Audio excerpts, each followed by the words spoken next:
Bienvenidas y bienvenidos a todos a una nueva clase del curso de Anatomía por Esquemas del Centro de Estudiantes de la Facultad de Ciencias Médicas. En esta oportunidad vamos a hablar del ovario. Comenzamos con este órgano, esta glándula, a estudiar la anatomía descriptiva a través de esquemas del aparato reproductor en la mujer. El ovario es una glándula, bien, que es anfícrina, que es el responsable o la responsable a través de su secreción interna o endocrina del desarrollo de los caracteres sexuales secundarios y a través de su secreción externa de la perpetuidad de la especie, es decir, de la producción de los ovocitos que luego serán fecundados para la fecundación. Este ovario es un órgano que tiene características generales, particulares, y está ubicado dentro de una cavidad a la que nosotros llamamos o denominamos cavidad pelviana menor.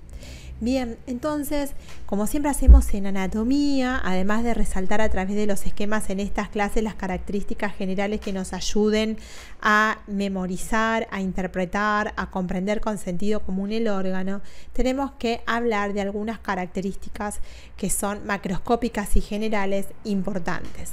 Entonces, lo primero que vamos a señalar es que el ovario es un órgano que está ubicado en la pelvis menor. Esa sería la ubicación. Bien, pelvis menor. Significa que se encuentra entonces por debajo del estrecho superior de la pelvis. Bien, así como sabemos que está en la pelvis menor, también tenemos que conocer algunas otras características importantes. Tiene forma de un ovoide y está algo orientado en la nulípara, en la mujer nulípara, orientado oblicuamente, casi verticalizado desde arriba hacia abajo y desde afuera hacia adentro. Tiene dimensiones que nosotros debemos conocer. Podemos utilizar las que mencionan los ecografistas para hacerlo más simple y gráfico, diciendo que tiene 3 centímetros de largo por 2 centímetros de ancho por 1 centímetro de espesor. Es un órgano que nosotros decimos que tiene forma ovoide. Tiene forma ovoide de esta manera y tiene una coloración algo rosada, oscura. Vamos a ejemplificarlo, rosada oscura en una mujer joven, prepúber, y luego este ovario se va llenando de cicatrices, se hace cerebriforme, podemos decirlo de alguna manera, de esta manera por la presencia o por la salida en la cortical de, digamos, los distintos folículos de De Graaf que van tallando sobre la superficie cicatrices que luego finalmente con la menopausia o sea, con la mujer, con la edad, vuelve a hacerse regular e inclusive en algunos casos achicarse o disminuir de tamaño, es decir, comienza a ser un órgano, comienza siendo un órgano que tiene un color rosado, se va digamos aclarando o se hace cada vez más pálido a la medida que pasan los años y en el periodo fértil de la mujer, en la medida en que van apareciendo digamos, generándose las distintas ovulaciones y la salida del folículo de De Graaf, van quedando en la superficie del ovario una serie de cicatrices que lo hacen muy irregular. Esas son las características o la evolución macroscópica del órgano, que también tiene como característica general que es un órgano firme, de consistencia firme. Bien, entonces Una vez detallado eso, podemos comentar en dónde está ubicado específicamente este órgano. Dijimos entonces características generales que debemos recordar y reconocer que son importantes, y ahora vamos a ubicarlo. El órgano está ubicado en la cavidad pelviana menor. Si ustedes recuerdan algo de lo que vimos en la clase anterior, nosotros tenemos por un lado al sacro, luego tenemos el hueso coxal con distintas formaciones que ya estuvimos estudiando, que se une en la línea media de alguna manera al otro, digamos a través de la sínfisis pubiana, al otro hueso coxal, de alguna manera, para formar o constituir este anillo pélvico. Bien, ahí está. Más o menos, no me quedó, disculpen, no me quedó muy prolijo. Sepan ustedes disculpar que dibujar a mano alzada tiene sus complicaciones. Ahí está, bueno, más o menos. Tenemos también la escotadura, la cavidad cotiloide y demás. Bueno, más o menos esta sería la cavidad pelviana. Ahí tenemos a nuestro sacro, así de esta manera, y aquí tendríamos de alguna manera el hueso coxal. Esta sería la espina asiática de un lado y del otro, y los órganos que se encuentran de adelante hacia atrás en esta cavidad serían la vejiga hacia adelante, el útero bien por detrás y el recto por delante del sacro, como ustedes ya lo conocen y ya vieron. Nosotros sabemos que el útero tiene las trompas tubáricas, de las que se desprende o que contienen a los ovarios. Los ovarios están ubicados de esta manera, muy cerca, por lo tanto, de la pared posterior y lateral de la pelvis, por delante de la articulación sacroilíaca. Bien, la forma, la disposición que tiene el ovario es prácticamente vertical. Lo voy a dibujar en grande, pero solamente como para que ustedes no se lo olviden. Es prácticamente vertical, una orientación verticalizada en la nulípara, y esa disposición verticalizada se va a hacer horizontal en la medida que avanza la edad, de tal manera que se acerca a la línea media. Esto es esquemático para que ustedes lo recuerden. Simplemente es que de vertical pasa a ser prácticamente horizontalizado y se acerca a la línea media. Bien, esa es la disposición del ovario en la cavidad pelviana menor por debajo del estrecho superior de nuestra pelvis. Una vez descrito esto, tenemos que reconocer cuáles son las partes que tiene nuestro ovario, que podemos de alguna manera describir en el ovario de una mujer. Nosotros decimos que tiene la forma de un óvalo. Bien, y ese óvalo tiene un borde que es anterior, lo vamos a dibujar de este color así naranja, y un borde que es posterior, que lo vamos a pintar disculpen, de un color más pálido. Bien, entre ambos bordes, el anterior y el posterior, hay dos caras: la cara interno-medial y la cara externa o lateral. Bien, entonces tenemos, este sería el borde posterior del órgano, este sería el borde anterior, y tengo además, como decíamos, dos caras: una cara que sería esta, que sería la cara externa, y una cara interna, externa, vuelvo de nuevo.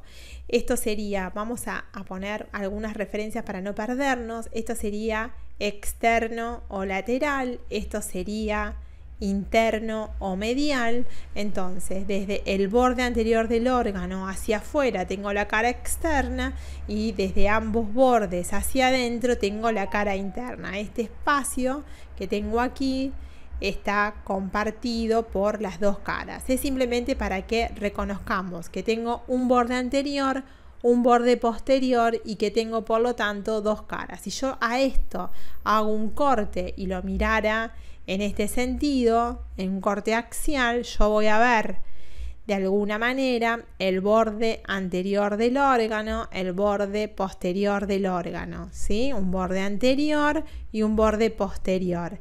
Y voy a tener, por lo tanto, una cara que va a ser una cara lateral o externa y una cara medial, para verlo de alguna manera simple. Entonces, siempre que tengo un borde anterior y un borde posterior en un órgano, generalmente voy a tener una cara interna y una cara externa. Entonces tengo una cara medial y una cara lateral. Pero además de estas caras, voy a tener un polo superior y un polo inferior. Entonces, tengo el polo superior y tengo también el polo inferior. Ambos polos, superior e inferior, permiten la inserción de ligamentos importantes que tenemos que conocer, que son de real importancia. Para detallar cómo importante, nosotros tenemos en el borde anterior del órgano una línea a la que llamamos línea de Farré, que yo acá se las estoy pintando con un color medio rojizo. Esa línea, que es la línea de Farré, corresponde al hilio del órgano. Eso es la línea de Farré. Esta línea de Farré corresponde a lo más importante que ustedes tienen que recordar, que es el hilio del órgano. Está en el borde anterior. Es ahí en donde están ingresando los vasos arteriales que de alguna manera lo irrigan a través de las ramas terminales. Visto este esquema, ¿qué tengo en esta primera imagen, en este primer acercamiento al órgano? Tengo las características generales, su ubicación y las partes del órgano. Fundamental todo lo que estuvimos relatando hasta aquí. Vamos ahora a ubicar al órgano. Lo vamos a ubicar en una fosa. Entonces vamos a hablar de la fosa ovárica. Esta fosa ovárica va a ser diferente en la mujer nulípara que en la mujer multípara. Bien, entonces eso es un detalle a tener en cuenta. Este órgano está rodeado de diferentes elementos que, cuando se ubica en la pared posterolateral de nuestra cavidad pelviana, entra en relación con elementos diferentes. Nosotros nos tenemos que acordar que el órgano pasa de estar en la nulípara vertical a estar prácticamente en la mujer multípara más cerquita de la línea media y más horizontalizado, o sea, parte de estar vertical a estar horizontalizado. Bien, eso es muy importante para tenerlo en cuenta. Bien, ahora, en esta fosa ovárica nosotros tenemos que reconocer las paredes que le aportan los órganos y los vasos y los nervios vecinos a este ovario, ¿sí? Estas fosas ováricas están ambas construidas por elementos diferentes que están en la región y que de alguna manera lo alojan al ovario. Recordemos que el ovario es un órgano que es móvil dentro de la cavidad peritoneal, pero que está desperitonizado, es decir, no tiene un recubrimiento peritoneal, no tiene peritoneo que lo recubre, pero está en el interior de la cavidad peritoneal. Vamos a ver lo siguiente. Nosotros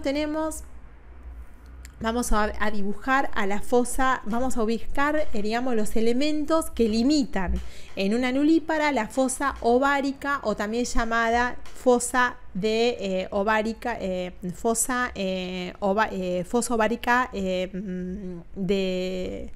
de Krauss, perdón, no me salía el nombre. Krauss y Claudius sería la fosa ovárica en la mujer. Obviamente que los nombres propios no lo tenemos que recordar. Si lo recuerdan bien, para ustedes es, digamos, un mérito decorativo simplemente, pero la verdad que lo más importante es que sepan ubicar el órgano. Nosotros tenemos, en este caso lo que les estoy dibujando es un corte donde yo estoy viendo a la trompa uterina. La trompa uterina, que luego vamos a ver, está recubierta por todos lados por un ligamento que se llama ligamento ancho, que ya lo vamos a ver completamente. Este ligamento ancho la cubre, luego vamos a ver que sus dos hojas, la hoja anterior del ligamento ancho y la hoja posterior, se van a separar. Bien, el ovario estaría ubicado en este sector. Vamos a dibujar a nuestro señor ovario ahí. Lo dibujo obviamente mucho más grande, pero solo para que se entienda que la disposición y las relaciones que tiene, nada más que por esto. Esto sería el ovario. Acá tenemos a la trompa uterina y este sería el ligamento ancho. El ligamento ancho está ubicado por delante de la fosa ovárica, o sea, la fosa ovárica en la nulípara está limitado hacia adelante por el ligamento ancho. Hacia arriba, la fosa ovárica está limitada por una arteria. La arteria que limita la fosa ovárica recibe el nombre de arteria ilíaca externa, que nosotros sabemos que procede de la bifurcación de la arteria ilíaca interna, de la arteria ilíaca primitiva, disculpen.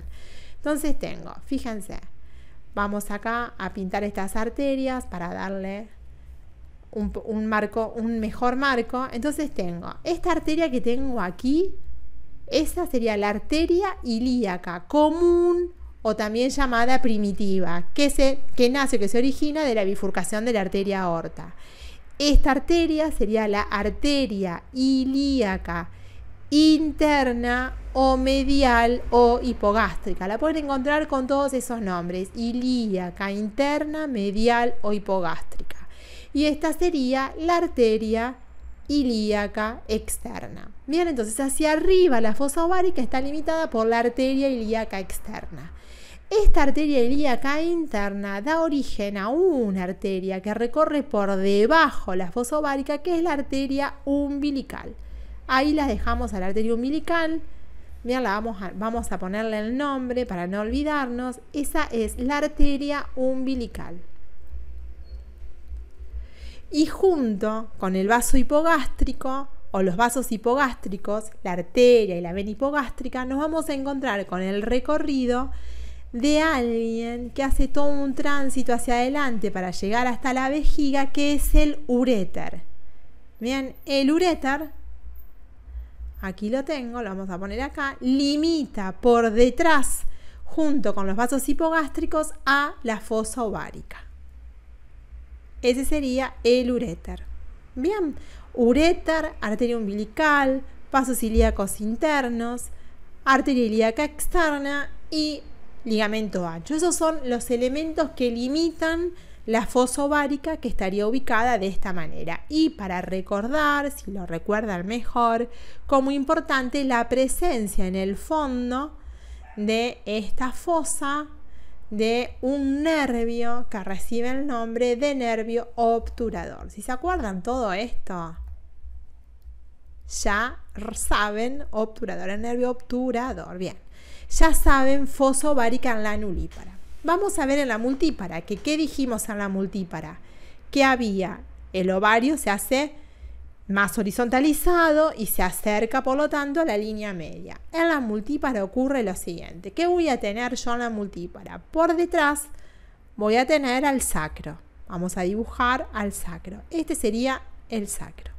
Acá tenemos la articulación sacroilíaca, la cortamos ahí y ahí lo dejamos nada más. Es como para tener una referencia. Sacro, articulación sacroilíaca. El sacro está tapizado por su cara anterior por un músculo que se va hacia afuera, sale por la escotadura ciática mayor. Ese músculo que tengo aquí se llama músculo piramidal o piriforme. Vamos a anotar. Junto con el piramidal o el piriforme sale o emerge de aquí. Ahí sale o emergen los nervios, obviamente, del sacro, que van a constituir nervios que van a salir junto con él, que son los nervios que van a inervar a una masa muscular que se encuentra por detrás. Ahí lo voy a poner así para que no se lo olviden, por detrás de esto yo tengo otra masa muscular que son los glúteos. Bien, aquí estarían los glúteos. Entonces, este músculo que tengo acá, este sería el glúteo, los glúteos. Muy simple, bien. Y este que tengo acá, que es homólogo a este del otro lado, es el músculo piramidal o piriforme.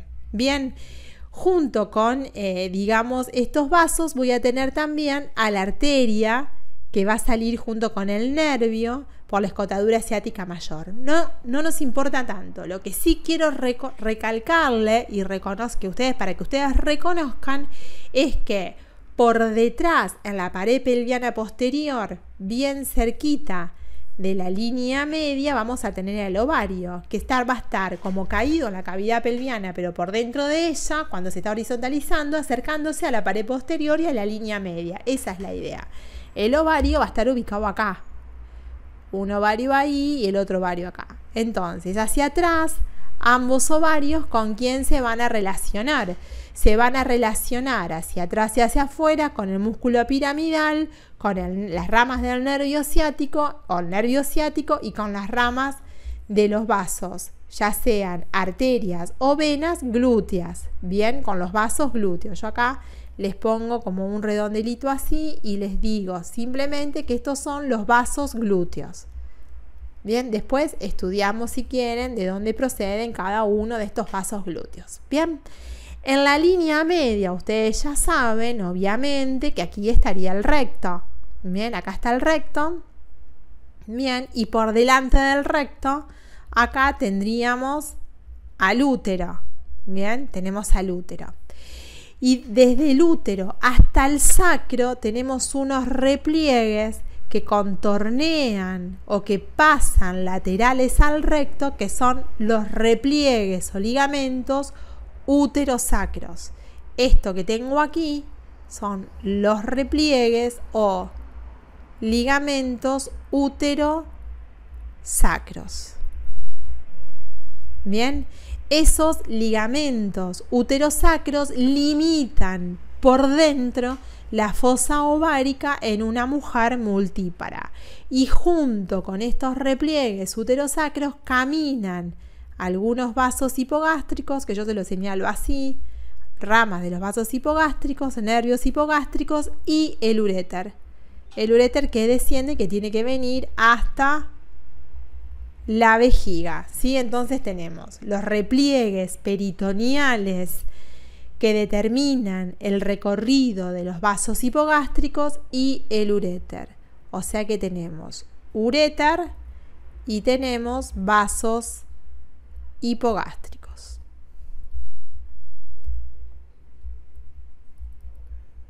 Bien, ramos de los vasos hipogástricos. Y esto sería, o estas serían de alguna manera las relaciones que tiene el ovario, ahí tenemos las trompas, en la fosa ovárica en una mujer multípara. Por dentro, los repliegues uterosacros y los repliegues peritoneales de los vasos hipogástricos y el uréter, y por fuera y por detrás el músculo piramidal o piriforme con todos los elementos vasculares y nerviosos que van a las masas musculares glúteas. Entonces aquí en estas dos imágenes vemos de qué manera, de alguna manera, el ovario se relaciona con una enorme cantidad de elementos vasculares y nerviosos que limitan la fosa ovárica, bien, ya sea en una nulípara o en una multípara. De ovario, ¿qué otra cosa tenemos que recordar? Además de todas estas relaciones que estuvimos mencionando, que hablan de las relaciones propiamente dichas, tenemos que recordar dos cosas que son fundamentales, que se las pueden preguntar. Una de ellas son los ligamentos del ovario y otra de ellas es la irrigación, la inervación y los linfáticos. Cuando hablamos de los ligamentos del ovario, tenemos que recordar algunas características generales que yo creo que ustedes recuerdan del útero, que próximamente lo vamos a ver en otra clase, donde vemos que están en íntima relación. El ovario es un órgano que está móvil dentro de la cavidad peritoneal, que está unido a órganos móviles a través de ligamentos, pero que tiene un ligamento, que es el único ligamento que es suspensorio, que lo soporta. Entonces tengo acá que del útero, emergen o salen tienen su origen o se implantan las trompas uterinas, trompas de falopio, y estas trompas de falopio en un punto van a estar en relación con el ovario de esta manera. Yo se los dibujo así simple para que luego podamos trazar solamente los ligamentos, bien, de manera muy simple, las trompas, el ovario y el útero. Vamos a poner algo de color a esto, nada más. Este sería el ovario. Bien, acá tenemos el útero, ahí estamos. Vamos a ver la arteria, como siempre describimos a la arteria aorta. La arteria aorta la vamos a ubicar aquí atrás, simple, con todas sus divisiones y demás. Por ahora mucho no nos interesa, la vamos a dejar así simple, solo para recordar su existencia. Nosotros tenemos que recordar que este ovario tiene su origen junto con los riñones, con los esbozos embriológicos de los riñones, en un espacio anatómico al que llamamos retroperitoneo. Los ovarios, o sea, las gónadas, tanto la gónada del varón y de la mujer, vamos a ver que tienen su origen a nivel del retroperitoneo de los esbozos embriológicos, pero que luego migran. En esa migración arrastran consigo a los vasos que lo irrigan. Entonces, por eso la arteria ovárica tiene su origen en la arteria aorta abdominal y tiene todo un recorrido sinuoso hasta el ovario, en el cual penetra a través del borde anterior del mismo, en esta línea de Farré, a través de sus ramas terminales. Esa es la arteria ovárica.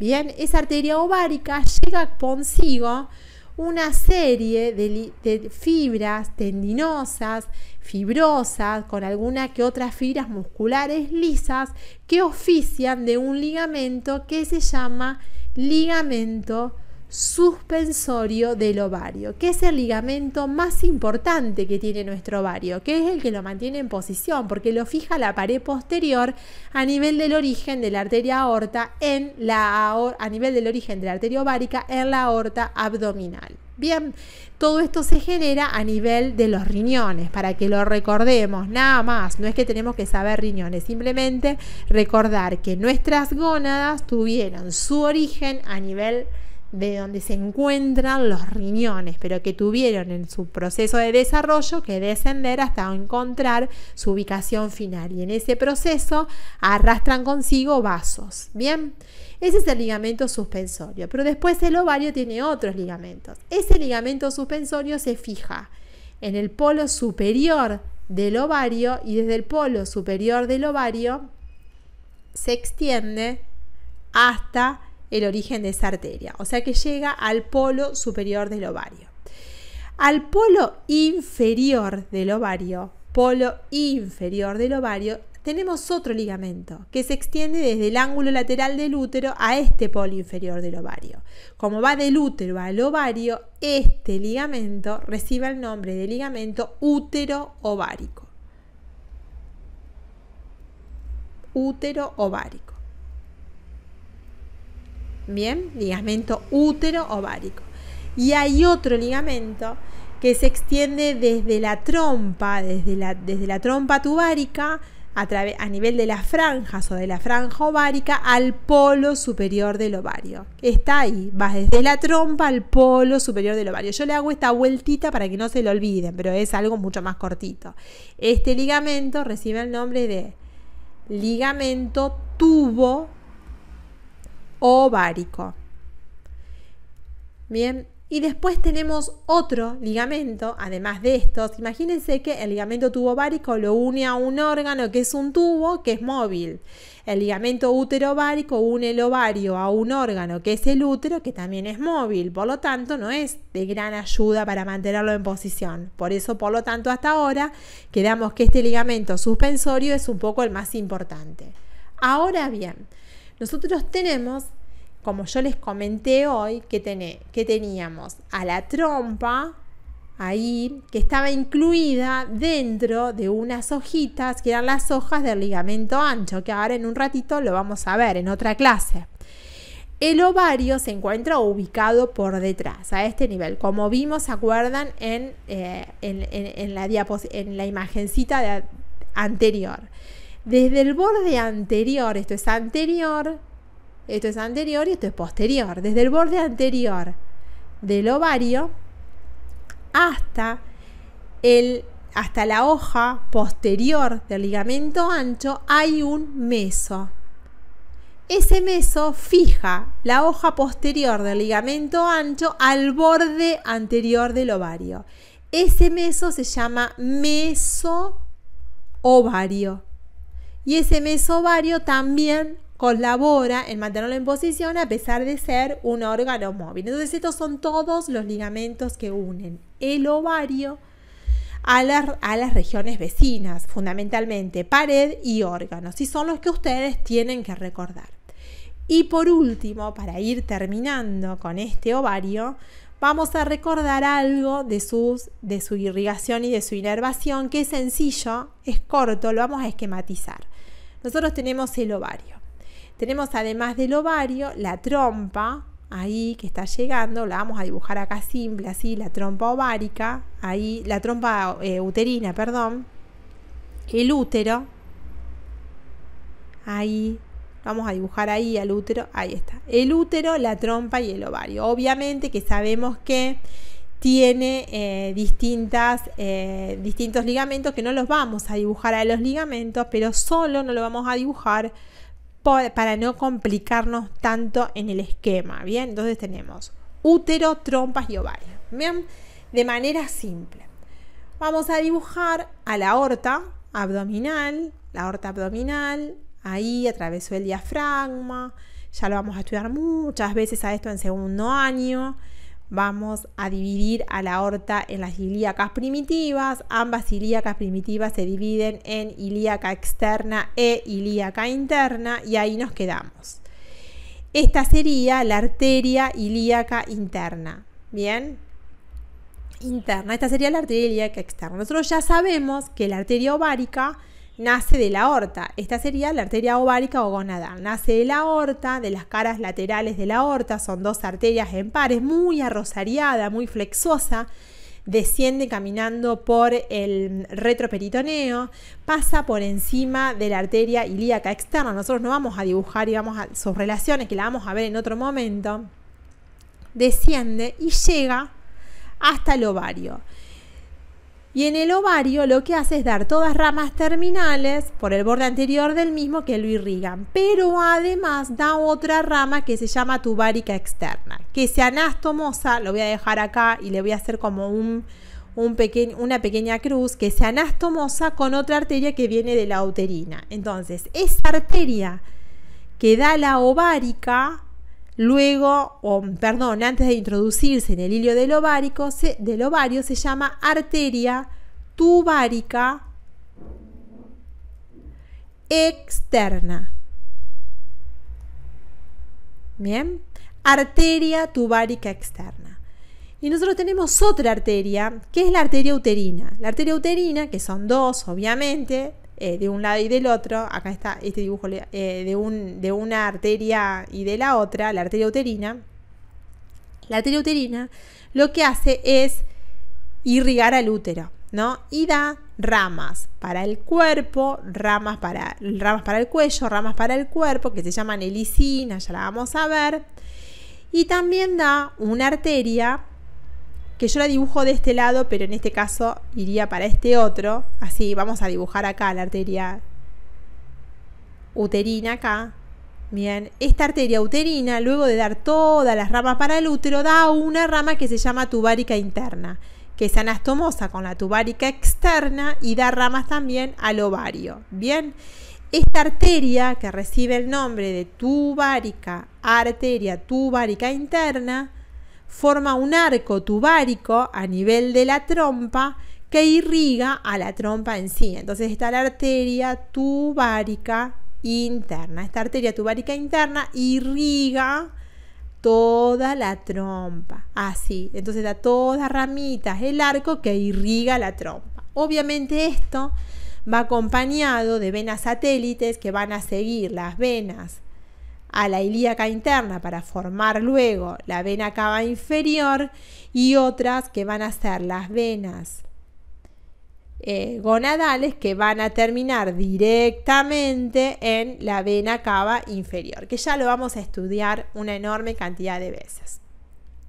Otro elemento importante para conocer del ovario es que el ovario drena su linfa en los ganglios lateroaórticos. Tenemos lateroaórticos derechos, lateroaórticos izquierdos, preaórticos, tenemos ilíacos primitivos, ilíacos externos e ilíacos internos. El ovario drena su linfa en los vasos ilíacos lateroaórticos y en los vasos ilíacos externos. Ese es el drenaje, tanto a la derecha como a la izquierda. Ilíacos externos y preaórticos. Vamos a señalarlos, termina aquí, en esos y en estos. Y toda la inervación vegetativa del órgano sigue a través de los vasos gonadales. La eferencia, procede, o mejor dicho, el plexo ovárico, que es el plexo ovárico, digamos, o podemos decir que el ovario está inervado vegetativamente por un plexo que se desarrolla en la cara anterior de la aorta, que es el plexo celíaco e intermesentérico, teniendo en cuenta y haciendo alusión obviamente al origen de los vasos de este órgano. Bien, esto es un poco la anatomía del ovario con las características generales del mismo. Yo espero que esto les haya servido. He tratado de ser lo más concreta posible para que ustedes puedan de alguna manera interpretar las cosas muy pero muy básicas. Fíjense que hablamos de las características generales, hablamos también de la fosa ovárica y hablamos de los ligamentos y de los vasos más importantes que tiene el ovario. Bueno, espero que la clase le haya sido provechosa y nos encontramos en una nueva clase en breve. Saludos a todos.